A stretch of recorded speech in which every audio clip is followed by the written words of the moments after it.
A paz do Senhor, povo de Deus, meus alunos EBD, glória a Deus, estamos aqui mais uma vez, agora com a lição 12, que tem como título O Código de Ética de Jesus. Essa já é a penúltima lição, nós temos agora a próxima, que é a 12, e nós vamos estar já postando as duas durante essa semana. É bem provável que hoje à noite eu ainda poste uma e amanhã outra, para a gente começar a revistinha nova, que já está aí, finalizando essa aqui, que muito nos abençoou do primeiro trimestre, Jesus Cristo, Filho do Homem, Filho de Deus, né? Foi muito bom ter estudado essa revistinha, porque ela falou muito de Jesus e o Evangelho é isso, o Evangelho é Jesus, não é verdade? Então aprendemos muito e hoje nós vamos ver nada mais, nada menos do que o Código de Ética de Jesus. A gente sabe que Código de Ética é um acordo onde entra as diretrizes e entra deveres. Quando a gente entra numa empresa, a gente vê que os documentos, né, tem os documentos e tem as diretrizes nesses documentos para orientar as pessoas como se portar, como elas devem, a postura, né, que ela deve ter na empresa, suas atitudes. Então vamos lá ver agora esse código de ética da Bíblia.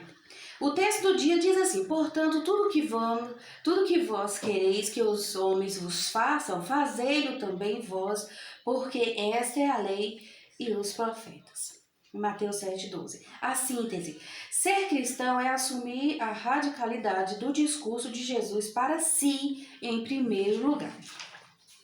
Aí nós vamos lá agora para o nosso primeiro tópico. Eu estou aqui hoje com duas alunas, está sendo muito bom porque nós estamos estudando juntos. Está aqui comigo Ana Carla, minha filha, minha sobrinha Suzana. Elas não quiseram aparecer no vídeo, mas elas estão aqui. Vocês vão ouvir a voz porque ela vai estar dando suporte com a voz, amém? Elas vão estar lendo. Então eu queria que você pegasse sua revistinha, pegasse a sua Bíblia, e nesse tempo de pandemia, como a gente está em casa, a gente vai ter aquele tempo para estudar. Então se você quiser, você pode pausar o vídeo e você pode ler. E se você tiver alguma pergunta, você vai colocar, a gente vai estar postando lá nos grupos, e aí você pode colocar lá a tua pergunta, você pode colocar lá a tua dúvida ou o seu comentário sobre o vídeo, tá? Então, tá livre. E outra coisa, cada sinalzinho, cada manifestação da parte de vocês vai mostrar pra gente que você viu, que você lê. E é bom que você faça isso mesmo, né? Porque foi uma atitude que você assumiu, né, diante de Deus. Foi algo que nós colocamos diante de Deus. Todos aqueles que assistem os vídeos, só coloque lá, gostei, dê o seu likezinho lá, gostei, fazer seu comentário se você de fato leu. E você de fato, eu sei que você vai estudar e vai colocar lá, e aí vai servir como presença, porque aí a gente vai saber quem está acompanhando e quem não acompanha. Amém? Então vamos lá. Primeiro tópico vai falar sobre as esmolas, oração e jejum. Quem vai estar lendo? Eu. Pronto. Nossa aluna Suzana. Então, nossa vida devocional é para Deus.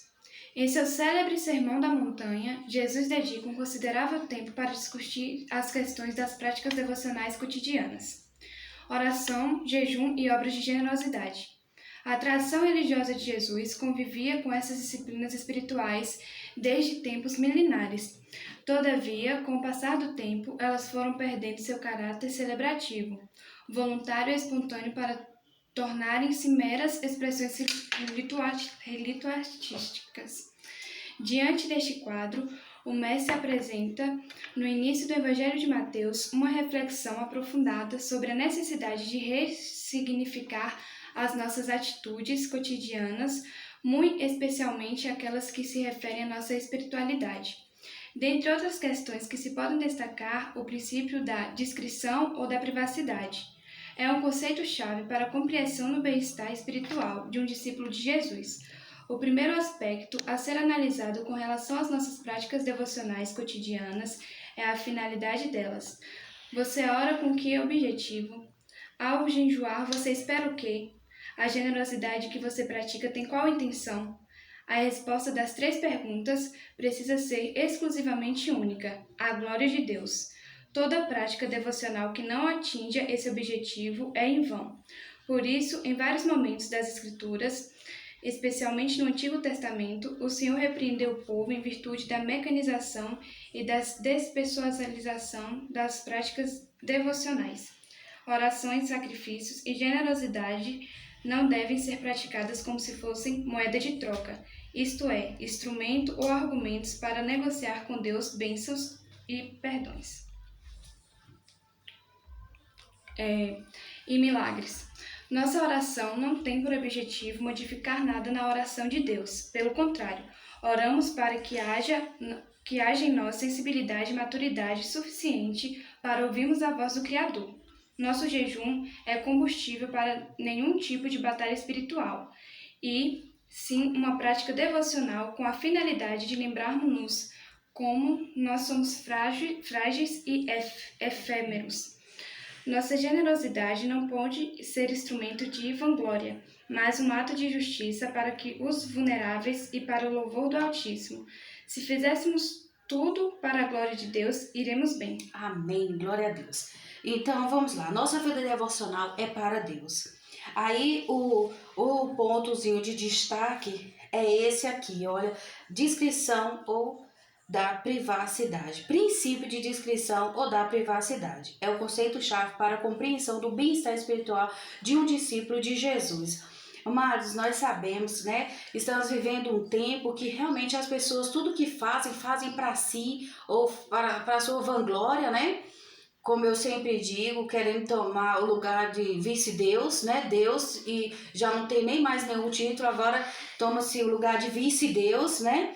Que pode fazer tudo, todas as coisas voltadas para si mesmo, ou então voltada para outras pessoas, porque na realidade às vezes queremos impressionar, mas tudo quanto nós fazemos, se não for para a glória de Deus, se não for para o elevo da glória de Deus, se não for para exaltar, enaltecer o nome de Jesus, nós não vamos bem.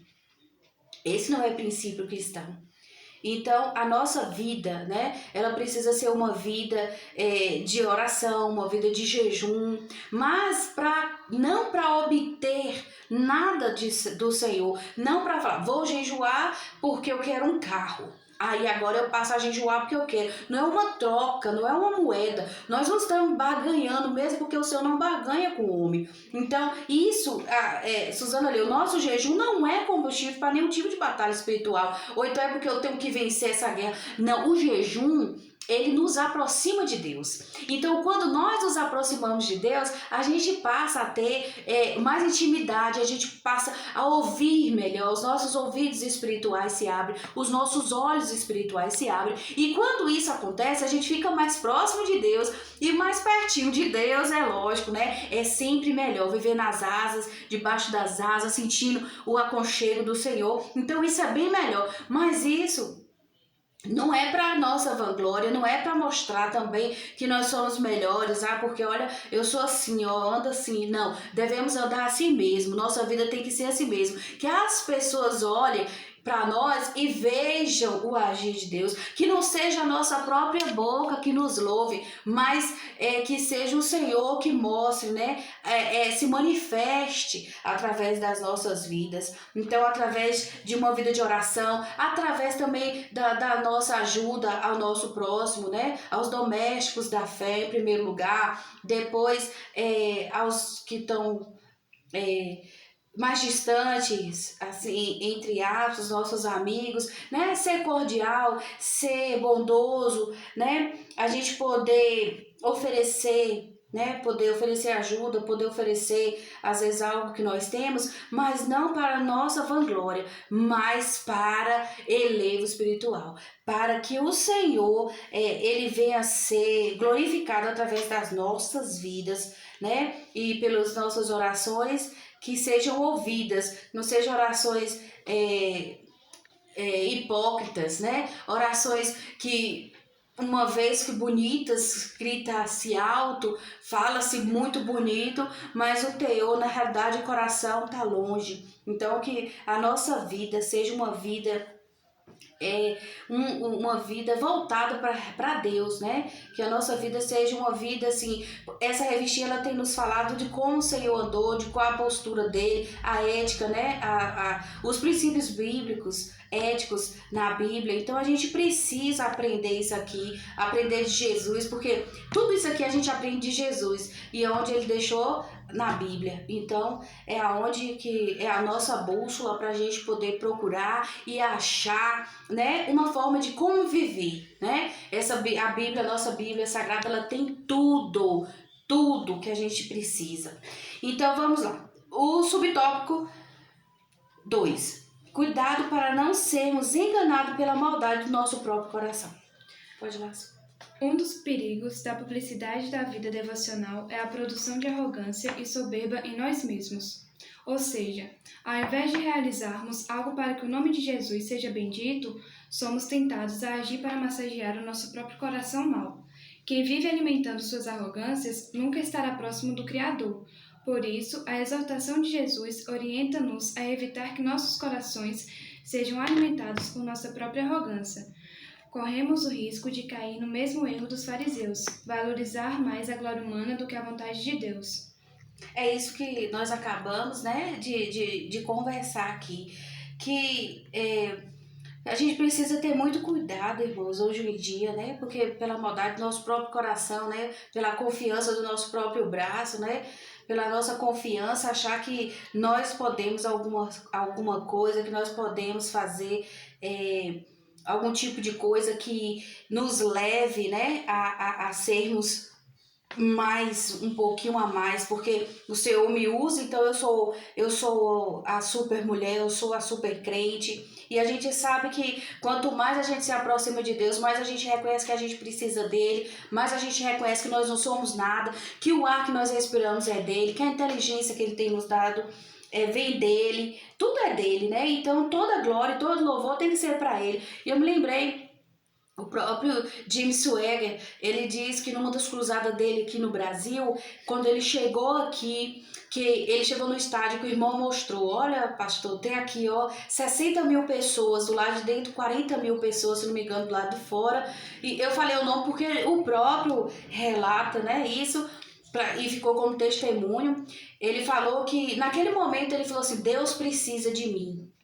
E ali naquele momento, irmão, não era ele que precisava de Deus, não, era Deus que estava precisando dele. E ele falou que naquele dia morreu o ministério dele, porque ele achou que ele já era autossuficiente, que ele podia fazer mais do que mais sozinho, né? Não precisava nem mais de Deus. E ele cai e depois é lógico, né? Pela misericórdia de Deus se levanta, mas ficou a lição. Então a gente aprende com os erros dos outros, né? Tudo que Deus tem feito, a maneira dele de nos abençoar, de nos ajudar, de derramar a graça e a unção dele sobre a nossa vida, nunca pode ser motivo para a nossa vanglória, né? Mas pelo contrário, que a nossa vida seja uma vida, né, não de arrogância, mas uma vida de humildade, assim como nosso mestre foi. Os riscos da espetacularização da fé. Tá que não bonito. Os riscos da espetacularização da fé. Vamos lá ver. Um terceiro e último risco de estabelecer vivências espirituais como práticas públicas é aquilo que se pode definir como espetacularização da fé. Igrejas shops, precadores cult, pseudo-milagres por meio de técnicas de manipulação da massa e etc. Tudo isso atrai pessoas, produz uma lógica de resultados financeiros de sucesso, porém não glorifica o nome de Jesus. Em tempos de massivo uso de redes sociais, atenua a linha entre evangelização e promoção pessoal é algo muito problemático. Jesus poderia ter ido à Grécia, centro cultural da época, porém preferiu ficar na pacata Judéia e de lá promover uma revolução no mundo, através da humildade. Sigamos os passos do Mestre e façamos da fé uma experiência de proximidade com o Criador e afastamento das ilusões deste mundo. Olha, amados, por toda a Bíblia é possível a gente encontrar as normas para um viver ético, um viver na presença do Senhor, um princípio bíblico, né? E a gente vê que a humildade é um dos tópicos, é um dos...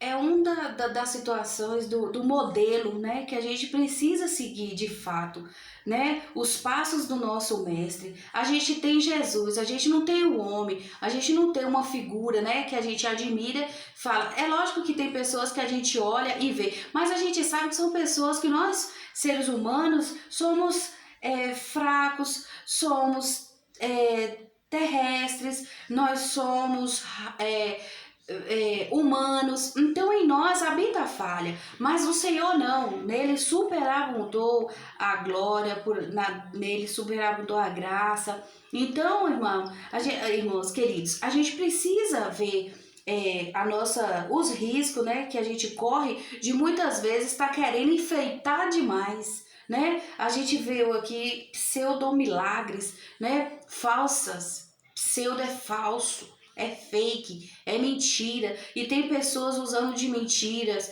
usando de tantos meios terríveis, né? De uma palhaçada, de um circo, de um envolvimento para atrair pessoas. E a gente sabe que, para além de não glorificar o Senhor, ele não se encontra nesse tipo de lugar. Então, que a gente venha firmar os nossos passos na palavra, que a gente venha se firmar na fé, se firmar no Senhor e olhando o nosso grande mestre como nossa figura, que como modelo, era essa palavra, como modelo, porque se não for, irmão, se a gente olhar para o homem, se a gente for olhar para alguns modelos que a gente até pensa que tá dando certo, o final deles a gente sabe que é trágico, né? O final dele não glorifica o Senhor. Então, em todo tempo, estejamos firmados na palavra. É a palavra que sustenta. O Evangelho de Jesus, ele não traz... ele é tão simples se a gente for olhar. Quanto mais simples, mais genuíno ele é. Então, quanto mais enfeitado, cheio de muita coisa, cheio de BBB, de blá blá blá, com muita coisinha, sai da ética, sai do princípio, sai das normas, das diretrizes do Senhor. Então, aqui a Bíblia é nosso livro de fé, de prática, e tá tudo aqui. Então, o nosso modelo tá aqui para ser seguido, amém? Aí vamos lá pro tópico 2, o tesouro no céu. Agora a irmã Ana, que vai estar... Nossa aluna Ana Carla vai estar lendo pra gente. Obrigada, Suzana. De nada. Que tesouro é esse? Ao refletir sobre nossas relações de prioridade e necessidade com relação àquilo que desejamos, Jesus ensina-nos sobre como devemos entesourar, isto é, a maneira pela qual devemos administrar nossos bens e desejos. Esses ensinamentos de Jesus nunca foram tão atuais como hoje, nessa sociedade consumista e imediatista que vivemos. Ao lermos as palavras do Mestre, certamente poderemos aprender a lidar com nossos sonhos com mais sabedoria. Afinal de contas, até em sonhos e palavras, devemos ter prudência. Devemos, em primeiro lugar, levar em consideração que, ao falar desses tesouros, Jesus não estava referindo-se apenas a bens materiais, e sim de tudo aquilo que torna prioridade, destaque, o centro das atenções em nossas vidas. Por sua vez, a oposição inerente entre terra e céu demonstra a variabilidade de objetos, pessoas ou circunstâncias que podem referir-se a estes tesouros. Se levarmos em consideração o amplo contexto em que tais palavras são proferidas, isto é, o Sermão do Monte, podemos entender tais recompensas como as consequências imediatas de nossas ações. Aqueles que buscam a glória terrena receberão seus galardões imediatamente, conforme a efemeridade da condição humana. Todavia, Jesus promete, e os escritores sagrados também registram, o estabelecimento de um prêmio futuro maravilhoso e inefável para aqueles que se mantiverem fiéis. Glória a Deus. Para aqueles que se mantiverem fiéis. Então, a palavra do Senhor, ela diz que sem santidade ninguém verá o Senhor. né? Então, por isso que a gente precisa viver e saber o que a gente espera do amanhã, por que nós estamos, né, aqui, o que nós estamos passando e para onde nós vamos, porque o nosso tesouro maior não está aqui, né? Nosso tesouro maior está nos céus, é a nossa salvação. Esse é o que nós temos de melhor, né? Do que ajuntar tesouros. Até os nossos sonhos, nossos projetos, eles precisam estar pautados no Senhor. Porque o que nós vamos entesourar aqui? O que nós vamos guardar? Nós precisamos estar com o nosso coração contrito, estar vivendo uma vida devota ao Senhor, estar vivendo uma vida de prudência, uma vida de fazendo a vontade do Senhor, fazendo o querer do Senhor, né? E não nos apegar aos bens materiais dessa terra. Nós temos um caso na Bíblia que aquele jovem rico, né? Ele pergunta ao Senhor o que ele faz para herdar o céu, e o Senhor diz a ele: olha, vende tudo que tu tens e segue-me. E aquilo ali mexeu muito com aquele rapaz e ele saiu da presença do Senhor muito triste, porque na realidade, irmãos, o tesouro dele era os bens materiais. E a gente vê que o nosso bem maior não é os bens materiais, não é minha casa, não é minha conta no banco, não é o que eu posso adquirir aqui nessa terra, porque nós sabemos que o nosso tempo aqui é passageiro. Nós sabemos, nós estamos vivendo essa pandemia e a gente viu como nós somos fracos, como nós necessitamos de Deus, como nós precisamos de Deus. E aí agora muitas coisas ficaram, né? Quem tem dinheiro não pode gastar porque não pode sair, porque tem um vírus lá fora que pode matar. Então a gente vê que não vale tanto a pena, não. Esses momentos estão sendo momentos para reflexão, para a gente ver o que realmente está valendo a pena, o que realmente eu quero da parte, o que realmente eu quero, para onde eu vou, aonde eu quero chegar, minha vida cristã, como está sendo, o que eu tenho feito, eu tenho andado realmente nos princípios éticos da Bíblia, eu tenho feito aquilo que o Senhor tem me ensinado, aquilo que o Senhor tem nos orientado a fazer, ou eu estou a fim de tesourar tesouros onde a ferrugem come, onde a traça corrói, né? Mas a gente sabe que ele nos prometeu, todavia Jesus promete aos seus escritores sagrados que existe um prêmio futuro maravilhoso e inefável, né? A gente sabe que está guardado para aqueles que se mantiverem fiéis, que se mantiverem na presença do Senhor, com suas vestes limpas, que aí sim nós haveremos de herdar os céus, amém? Onde juntar tesouros? Existem, conforme as palavras de Jesus, duas possibilidades de valorizar aquilo que temos. Tratando tudo como resultado exclusivo do esforço, dedicação e mérito humano, ou como consequência infinita, imerecida e bondosa graça de Deus. O mestre traduz as diferenças entre estas alternativas através da oposição entesourar na terra ou entesourar no céu. Em outros momentos do Evangelho, Jesus reprova a mentalidade terrena que atribui apenas à capacidade humana as conquistas que alcançamos. A lógica do Evangelho é outra. Conforme afirma Tiago em sua epístola, tudo o que há de bom e temos acesso tem apenas uma origem: Deus. Esse tipo de análise não retira a responsabilidade e esforço humano em nada, até porque em vários momentos as Escrituras condena o preguiçoso.